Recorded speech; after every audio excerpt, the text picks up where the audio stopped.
আসসালামু আলাইকুম সম্মানিত দর্শকবৃন্দ। আজকের ভিডিওতে আমরা গঠন প্রণালীর ভিত্তিতে ব্যাংকের প্রকারভেদ দেখব। গঠন প্রণালীর ভিত্তিতে ব্যাংক চার প্রকার, যথা একক ব্যাংক, শাখা ব্যাংক, চেইন ব্যাংক ও গ্রুপ ব্যাংক। চলুন দেখি বিস্তারিত। গঠন প্রণালীর ভিত্তিতে ব্যাংকের শ্রেণীবিভাগ। গঠন প্রণালীর ভিত্তিতে ব্যাংককে চার ভাগে ভাগ করা যায়, যা নিচে আলোচনা করা হলো। 1 নম্বর একক ব্যাংক। যে ব্যাংক কেবল একটি অফিসের মাধ্যমে যাবতীয় কার্যক্রম পরিচালনা করে তাকে একক ব্যাংক বলে। এ ধরনের ব্যাংকের কোথাও কোনো শাখা থাকে না। বাংলাদেশে এখন পর্যন্ত কোনো একক ব্যাংক প্রতিষ্ঠিত হয়নি, তবে মার্কিন যুক্তরাষ্ট্রের অধিকাংশ ব্যাংকই একক ব্যাংক। 2 নম্বরে শাখা ব্যাংক।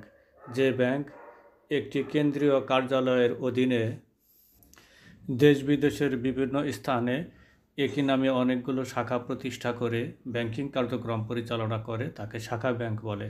বাংলাদেশের ব্যাংক ব্যবস্থা সামগ্রিকভাবে শাখা ব্যাংক ব্যবস্থার আওতাধীন। 3 নম্বরে চেইন ব্যাংক। যে ব্যাংক ব্যবস্থায় একাধিক ব্যাংক তাদের নিজস্ব মূলধন, কর্মচারী ও স্বাধীন সত্তা বজায় রেখে পারস্পরিক সমঝোতা ও সহযোগিতার ভিত্তিতে ব্যাংকিং কার্যক্রম পরিচালনা করে তাকে চেইন ব্যাংক বলে। চেইন ব্যাংকের মূল উদ্দেশ্য হলো এক জাতীয় ব্যাংকগুলোর মধ্যে পারস্পরিক প্রতিযোগিতা এড়িয়ে চলা। সাধারণত চেইন ব্যাংকের আওতাধীন ব্যাংকগুলোর পরিচালনা বোর্ডে মালিকানাগত কারণে একই ব্যক্তি বা পরিবারের অংশগ্রহণ দেখা যায়, ফলে এমনিতেই ব্যাংকগুলোর মধ্যে সহযোগিতার মনোভাব তৈরি হয়। চেইন ব্যাংক পরিচালনার জন্য অংশগ্রহণকারী সকল সদস্য ব্যাংকের পরিচালনা পর্ষদের সমন্বয়ে একটি নিয়ন্ত্রক বোর্ড গঠন করা হয়। তবে এই নিয়ন্ত্রক বোর্ড সদস্য ব্যাংকগুলোকে কোনো বিশেষ আইন বা নির্দেশ চাপিয়ে দিতে পারে না, কেবল পরামর্শ দিতে পারে।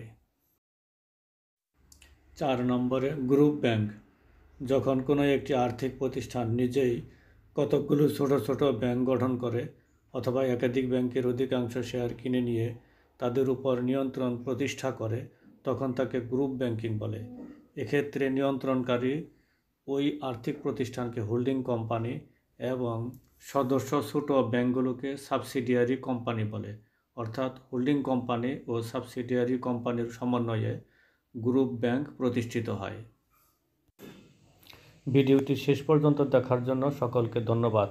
নতুন নতুন ভিডিও পেতে, বিশেষত ব্যাংক সংক্রান্ত ভিডিও পেতে চ্যানেলটি সাবস্ক্রাইব করে সঙ্গে থাকার জন্য অনুরোধ রইল। আল্লাহ হাফেজ।